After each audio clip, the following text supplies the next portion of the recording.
दोस्तों आज नमस्कार साथियों सभी के लिए। आज हम बात करेंगे एफडी के बारे में, फिक्स्ड डिपॉजिट के बारे में बात करेंगे कि दो उपाय बताएंगे कि आप इसमें से टीडीएस में बचा सकते हैं दोस्तों। जो आपका टीडीएस कटा है उसको रिफंड कर सकते हैं दोस्तों, और आपका टीडीएस नहीं कटा है दोस्तों। हम बात कर लेते हैं टीडीएस है क्या दोस्तों। टीडीएस क्या है? जो आप ब्याज ले रहे हैं दोस्तों, जो आप ब्याज ले रहे हैं तय सीमा से अधिक आप ब्याज लेते हैं दोस्तों। जो सरकार ने मानक बना दी है अधिनियम 1961, अधिनियम 1961 उसके तय सीमा कहती है कि आप इससे ज़्यादा अधिक ब्याज लेंगे तो आपको उसके ऊपर 10% टीडीएस आपका कटेगा दोस्तों। 10% टीडीएस कटेगा। तो आप टीडीएस कैसे बचाएं? दो उपाय बताएंगे, महत्वपूर्ण उपाय है दोस्तों। अगर आपने वो फॉलो कर लिए दोस्तों, आपका टीडीएस बिल्कुल नहीं कटेगा। हम बात कर लेते हैं टीडीएस दोस्तों कब कटता है, कितने आपको बैंक से जो ब्याज मिलता है उसके बाद कब कटता है। ऐसा नहीं है कि 10,000 ब्याज मिलेगा टीडीएस कट गया दोस्तों, ऐसा नहीं है।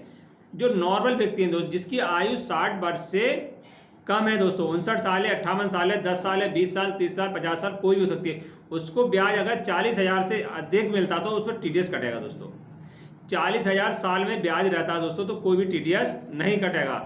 अगर 40 साल से 40,000 45,000 42,000 ब्याज दिया तो पूरे पे इस पर टीडीएस कटेगा। ध्यान रखना दोस्तों, जो एक पूरे पे 42,000 टीडीएस कटेगा, कितना 10% कटेगा। 10% टीडीएस कहाँ जाएगा? इनकम टैक्स के ऑफिस में जमा हो जाएगा, जो इनकम टैक्स कार्यालय है। बैंक स्वतः ही आपको पता नहीं चलेगा टीडीएस काट लेता है। बैंक क्या करता है दोस्तों?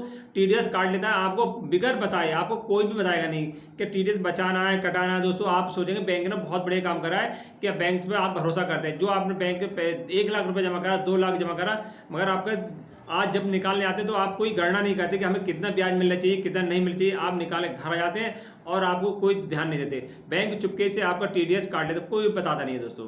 जैसे कि जब 40,000 के लिए नॉर्मल व्यक्ति के लिए सीनियर सिटीजन है तो 50,000 रुपये तक ब्याज लेता है, उस पर कोई टीडीएस नहीं कटेगा। 50,000 से अधिक ब्याज जाता है दोस्तों एक साल के अंदर तो तुरंत 10% टीडीएस कटेगा। 10% जब टीडीएस कटेगा दोस्तों आपका, अगर आपने पैन कार्ड लगाया है बैंक में या पोस्ट ऑफिस में, पैन कार्ड लगाया तो 10%। अगर किसी कारणवश से किसी के पास पैन कार्ड नहीं है तो उसका टीडीएस 20% कटता है दोस्तों। ध्यान रखना, अगर आपने पैन कार्ड लगाया है तो केवल 10% और पैन कार्ड नहीं लगाया तो 20% टीडीएस कटेगा। बैंक आपका तो बिना बताए टीडीएस काट लेगा। तो हम बात कर लें दो उपाय, जो महत्वपूर्ण उपाय हैं कि आप टीडीएस कैसे बचाएं दोस्तों। नंबर 1 दोस्तों, कि आप जो टीडीएस आपने पैसे जमा करे, 10 लाख 20 लाख कितनी एफडी जमा करी दोस्तों, फिक्स डिपॉजिट कर दिया, तो आपके सबसे पहले आप बैंक में जब पैसे एफडी कराएं तो फार्म आते हैं 2 दोस्तों। ध्यान रखना, 2 फार्म आते हैं, 15G और 15H। ध्यान रखना, 2 फार्म आपको मिलेंगे। आप वो बैंक वाले आपको बिल्कुल नहीं बताएंगे, आपको अपना खुद ही मालूम करना है कि सर हमने ये एफडी कराई है तो हमें फार्म भरना है। तो आप बता दीजिए, अगर किसी व्यक्ति की आयु 60 साल से कम है, अगर 60 साल से कम है तो 15G फार्म, 15G फार्म लें बैंक से। 50 साल से कम व्यक्ति की आयु तो 15G फार्म लेके भरें दोस्तों, उसमें पैन कार्ड आधार कार्ड लगाएं और उसके बाद बैंक में जमा कर दें तो आपका कोई भी टैक्स नहीं कटेगा। क्योंकि 7 लाख तक का दोस्तों टैक्स माफ है, कोई भी इनकम टैक्स देने की जरूरत नहीं है 7 लाख तक। ध्यान रखना, 7 लाख तक की आपकी आय है, 7 लाख जैसे ऊपर होगी तभी इनकम टैक्स रिटर्न करेंगे। नई जो आयकर स्लैब है दोस्तों, चिंता करने की कोई बात नहीं है। आपको 15 जिसकी 10, 20, 30 साल, 50 साल, 59 साल तक है तो 15G भर फार्म। अगर सीनियर सिटीजन है दोस्तों, जिनकी आयु 60 साल से अधिक है, वो बैंक में जब एफडी कराएं तो एक फार्म जरूर भरें दोस्तों। ध्यान रखें, फार्म जरूर, कोई भी एफडी कराता है तो फार्म जरूर भरें। तो उन्हें 15H भरना पड़ेगा, 15H फार्म। ध्यान रखें, जो 60 साल से ऊपर है, सीनियर सिटीजन है तो 15H फार्म लें बैंक से। बैंक वाले आपको नहीं देंगे, आप जब मांगेंगे तभी देंगे। 15H फार्म भरेंगे तो आप पे भी कोई टैक्स नहीं काटेंगे। अगर ये फार्म नहीं भरे दोस्तों, दोनों फार्म नहीं भरे आयु के अनुसार, तो आपका टैक्स काटेगा। दूसरा महत्वपूर्ण उपाय ये दोस्तों, आपका टैक्स कट गया, आपने फार्म नहीं भरे, चलो कोई बात नहीं, तो आप टैक्स कट गया, आपको पता नहीं, तो आपको ये ध्यान रखना है दोस्तों, लास्ट में जाकर आयकर रिटर्न फाइल जरूर करें।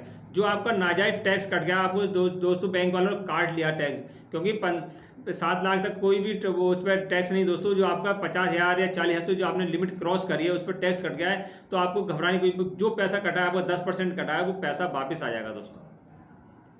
वो पैसा मान लो 50,000 ब्याज लिया तो 5,000 रुपये आपका 10% हिसाब से होता है दोस्तों। वो 5,000 रुपये पैसे वापस करने के लिए आपको आयकर रिटर्न फाइल करना जरूरी है। जैसे ही आप फाइल करेंगे तो 10-15 दिन में, 8 दिन में पैसा आपका तुरंत वापस आएगा। 2 उपाय आपको ध्यान रखना दोस्तों। एक तो फार्म भरना है, फार्म नहीं भर पाते, किसी कारणवश से चूक जाते हैं तो दोस्तों घबराने की कोई बात नहीं। उसी फाइनेंस ईयर में दोस्तों, एक फाइनेंस है दोस्तों, तो उसी फाइनेंस ईयर में तो दोस्तों आपको आय का रिटर्न भरना, तो आपका रिटर्न वापस आएगा। वीडियो अच्छी लगी हो दोस्तों, शेयर कर देना, लाइक कर देना। बहुत ही महत्वपूर्ण वीडियो बनाइए, अगर क्योंकि आपको पता नहीं चलता कि आपके जो गाड़ी कमाई का जो पैसा है दोस्तों, उस पर आप रिटायरमेंट हुए या कहीं से पैसा आपने जमा करा, फिक्स डिपॉजिट करा है दोस्तों, आपको पता नहीं चलता। बैंक वाले आपको बिना पूछे आपका 10% काट के इनकम टैक्स जमा कर देते हैं दोस्तों। कोई नहीं बताता कि आपको क्यों काटा है, क्या ना। आपको सतर्क रहना है, सजग रहना है दोस्तों, आपको जागरूक रहना है। आप ये वीडियो अधिक से शेयर करिए। जो आपके साथ ही रिटायरमेंट हुए या रिटायर होने वाले हैं, पैसा एफडी कराएंगे, सभी क्या है प्रचलन भारत के अंदर बहुत है एफडी कराने के, सिक्योर रहता है दोस्तों।